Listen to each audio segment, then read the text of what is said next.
आते हैं और आज वो यहाँ देखना चाहते हैं क्योंकि उन्हें मुंबई वापस जाना है, उनकी फ्लाइट है और शाम को आज उन्हें दिल्ली अभी जाना है। तो मैं सबसे पहले जिनको सबसे बाद में बुलवाना था उन्हें सबसे पहले बुलवा रहा हूँ और जोरदार तालियों के साथ उनका स्वागत करिए। राज रतन अम्बेडकर जी आए और अपने विचार रखें जो बाबा साहब के पोते हैं, बाबा साहब के परपौत्र हैं। वही आपके लिए सबसे पहले तो उन सभी महापुरुषों को नमन अर्पण करता हूं जिन्होंने हमारे हक और अधिकार की लड़ाई लड़ी।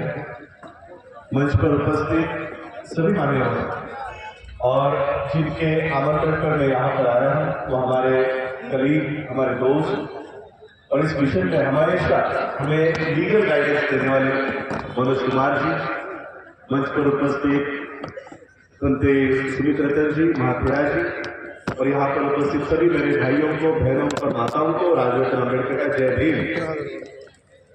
आज हम लोग यहाँ पर बहुजन मैत्री सम्मेलन और संविधान सम्मान की महासभा के लिए यहाँ पर इकट्ठा हुए हैं। ये कोई राजनीतिक कार्यक्रम नहीं है।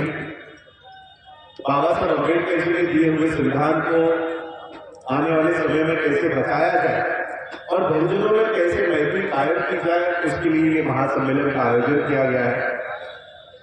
बहुजन मैत्री इस देश में कायम करने के बाद क्या हासिल हो सकता है, इसका एक जीता जागता उदाहरण हमारे इतिहास में है, हमारे सामने है। आज 17 दिसंबर है।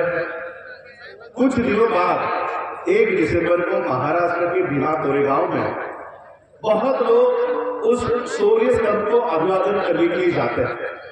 पूरी दुनिया, सिर्फ भारत ही नहीं, पूरी दुनिया इस शौर्य दिवस को मनाती है। ये कौन सा दिन है और यहाँ उस दिन क्या हुआ था, ये हमारे लिए जानना बहुत जरूरी है। उस समय पेशवाओं का राज इस देश पर, महाराष्ट्र पर हुआ करता था और पेशवाओं ने उस समय बहुत ही अमानवीय कृति, बहुत ही अमानवीय हालत इस देश के अछूत समझने वाली जातियों की करके रखी हुई थी। रास्तों के ऊपर घूमने तक का अधिकार उनसे छीन लिया गया था। गले में हाथी और पीठ के झाड़ू इस देश में लोगों के ऊपर जिन्होंने लाया वो पेशवा, इस देश के पेशवा थे। और जब ब्रिटिशरों ने इनके ऊपर युद्ध की घोषणा की तब उस समय ये जो अछूत समझने वाली जातियां थी, ये उस समय इनके खिलाफ युद्ध करने के लिए खड़ी हो गई। लेकिन क्योंकि दोनों भी भारत के लोग हैं तो ये अछूत समझने वाली जो जातियां थी, उनके जो लीडर थे, नेतृत्व करने वाले लोग थे, सिद्धनाथ माननाथ, ये सबसे पहले पेशवाओं को जाकर मिले थे और पेशवाओं से उन्होंने विनती की कि हम आपके खिलाफ लड़ना नहीं चाहते, हम ब्रिटिशरों की तरफ से आपके खिलाफ युद्ध में शामिल नहीं होना चाहते, लेकिन अगर आप हमें मानव होने का अधिकार दे दें, हमारे ऊपर जो निर्बंध आप लोगों ने लाया है यह अगर हटा दें, इंसान होने की अगर आप हमें वो अधिकार दे दे तो हम आपके खिलाफ युद्ध में खड़े नहीं होंगे। और उस समय पेशवाओं ने इन लोगों से जवाब में कहा कि हम आपको सुई के नोक के ऊपर बैठे इतने भी अधिकार आपको नहीं देने वाले, हम इतने भी अधिकार आपको नहीं देने वाले। और उस समय इन्होंने तय किया कि हम पेशवाओं के खिलाफ युद्ध करेंगे। 30,000 पेशवाओं के खिलाफ, 30,000 पेशवाओं के खिलाफ सिर्फ 500 अछूत समझने वाली जातियों के लोगों ने हिस्सा लिया। और जब सिद्धनाथ ने ये घोषणा की कि हम पेशवाओं के खिलाफ युद्ध लड़ेंगे, उन 30,000 पेशवाओं में से 2,000 पेशवा वहीं पर भागकर पीछे हट गए कि अगर सिद्धनाथ की लड़ाई लड़ रहा है तो हमें छोड़ेगा नहीं और इसलिए हम इस युद्ध में भाग नहीं लेंगे। इसलिए 2,000 पेशवा भाग गए। अब 28,000 पेशवा और वो भी घोड़े पर सवार पेशवा। हथियार रखे हुए पेशवा, और यहाँ पर सिर्फ 500 जो योद्धा थे उनके पैर में जूते तक नहीं थे। ऐसे लोगों ने युद्ध किया और 31 दिसंबर 1817 के रात को ये युद्ध का प्रारंभ हुआ। पूरी रात भर ये युद्ध भीमापुरी गांव के नदी के पात्र में ये युद्ध चलता रहा। 28,000 पेशवाओं के खिलाफ सिर्फ 500 अछूत समझने वाली जातियों के लोग लड़े। वो इसलिए नहीं लड़े क्योंकि ब्रिटिशरों को जीतवाना था, वो इसलिए लड़े क्योंकि उनके आत्मसम्मान का ये सवाल था, और आत्मसम्मान के लिए उन्होंने रात भर लड़ाई की और 28,000 पेशवाओं को मार गिराकर पूरे देश से पेशवाई को खत्म कर दिया, पेशवा के राज को खत्म कर दिया। ये उदाहरण है कि इस देश में SC, ST, OBC के लोग अगर इकट्ठा हो जाए, अपनी अपनी जातियों को आत्मसम्मान हासिल करने के लिए इकट्ठा हो जाए, तो 28,000 पेशवाओं को घोड़े पर, हाथी पर तलवार लेकर पेशवा जो थे उनको भी हम हरा सकते हैं। ये उदाहरण है हमारे 1 जनवरी 1818 का जो इतिहास है, भीमा कोरेगांव का इतिहास है, ये हमारे सामने जीता जाता इतिहास है कि अगर हम इकट्ठा हो जाए तो हम पेशवाओं का राज इस देश से खत्म कर सकते हैं। आज भी हम लोगों को इकट्ठा होने की जरूरत है। आज भी हम लोगों को प्रशासन से बाहर निकाल दिया गया है, आज भी मीडिया से बाहर निकाल दिया गया है, जुडिशरी से बाहर निकाल दिया गया है। आज भी एक अघोषित पेशवा राज इस देश में कायम हो चुका है। इस पेशवा राज को अगर खत्म करना है तो इस देश के SC, ST, OBC और माइनॉरिटी मुस्लिम्स को इकट्ठा होना होगा। जब तक ये इकट्ठा नहीं होते तब तक मोदी जैसा, योगी जैसा पेशवा इस देश से खत्म नहीं हो सकता, और इसलिए आप लोगों को इकट्ठा होना होगा। बाबा साहब अम्बेडकर आपको जाते जाते एक बहुत बड़ी ताकत देकर गए हैं। ये जो हवा में उड़ने वाले लोग हैं आज इस देश में, कल उस देश में, ये आपके पैर धोने के लिए मजबूर हो जाते हैं। क्यों? क्योंकि बाबा साहब आपको आपके हाथ में वोट की ताकत देकर गए। इस वोट की ताकत का सही इस्तेमाल करना सीखो। जिस दिन आप इस वोट की ताकत का सही इस्तेमाल करना सीख गए कि मोदी, योगी जैसे लोग संसद में और विधानसभा में कभी पहुंच नहीं पाएंगे, आपका सच्चा प्रतिनिधि आपके लिए वहां पर बैठकर आपके लिए लड़ेगा। ये ताकत बाबा साहब आपके लिए देकर गए। मेरे पास ज्यादा समय नहीं है, जिस तरह से आज भी ये मंच पर देख रहा हूं, स्वामी अग्निवेश जी के आज अध्यक्षता में संविधान सम्मान की ये महासभा हो रही है। यही संविधान की ताकत है। ये संविधान ना हिंदुओं के लिए है, ना मुसलमानों के लिए है, ना क्रिश्चियनों के लिए है, ना बौद्धों के लिए है। ये संविधान भारत के लोगों के लिए है। पहला संविधान का पन्ना, we the people of India, हम भारत के लोग। ये संविधान हर उस आदमी के लिए है जो इस देश में हक वंचित है, हर उस आदमी के लिए है जो निहत्ता है, निसार है। इस हर आदमी के लिए ये संविधान है। और सही मायने में आज इस संविधान का ये महासभा जो यहाँ पर हो रही है, जिस मंच पर आज हम यहाँ पर बैठे हुए हैं, सही मायने में आज इस संविधान का भी सम्मान होते हुए दिखाई दे रहा है। बाबा साहब अम्बेडकर जी का एक प्रसंग आपको बताना चाहूंगा। इसी तरह का मंच बाबा साहब अम्बेडकर जी का लगा हुआ था और मंच पर सभी जाति के, सभी धर्म के लोग वहां पर बैठे हुए थे।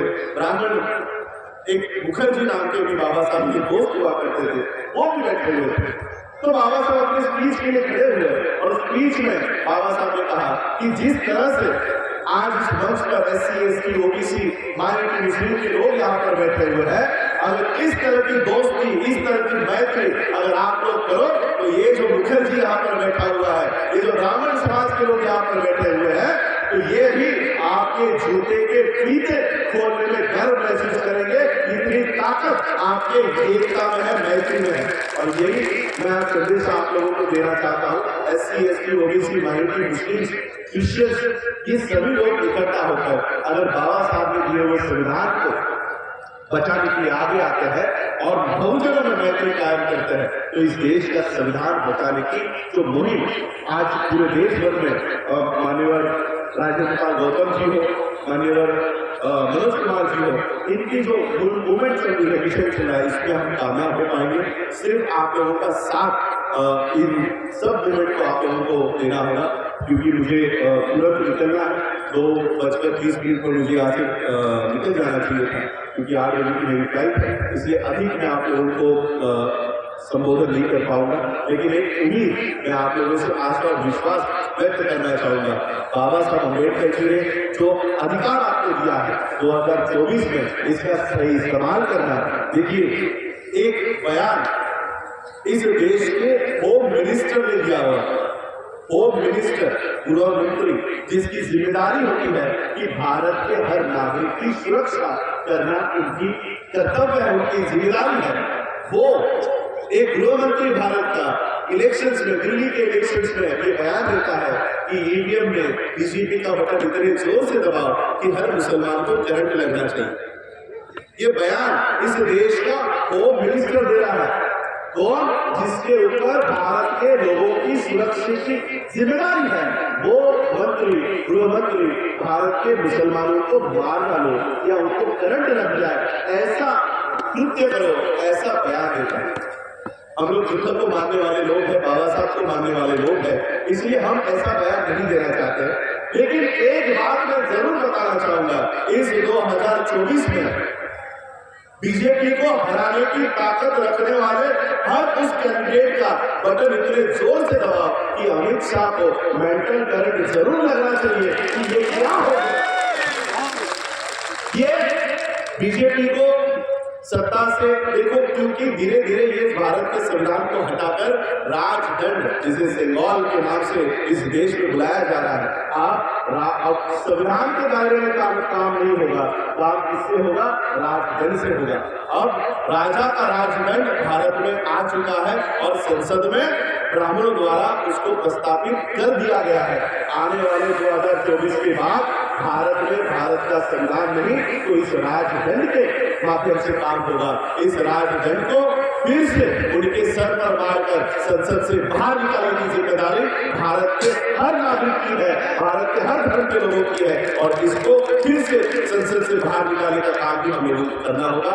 यही आशा और विश्वास में भारत के लोगों से व्यक्त करता हूँ कि आने वाले समय में वो अपने वोट के अधिकार का सही इस्तेमाल करें। मैं तो यही चाहता हूँ, मुझे अभी भी पता नहीं है कि राजनीतिक कार्यक्रम है या नहीं है, लेकिन अगर कहे फिर से ये राजनीति में इसका रूपांतर होता है तो मुझे खुशी होगी कि मनोज कुमार जैसे जज अगर इस प्रांत के कैंडिडेट के माध्यम से आप लोगों के सामने आते हैं तो बहुत इस प्रांत के लोगों के लिए ये एक अच्छी घटना होगी।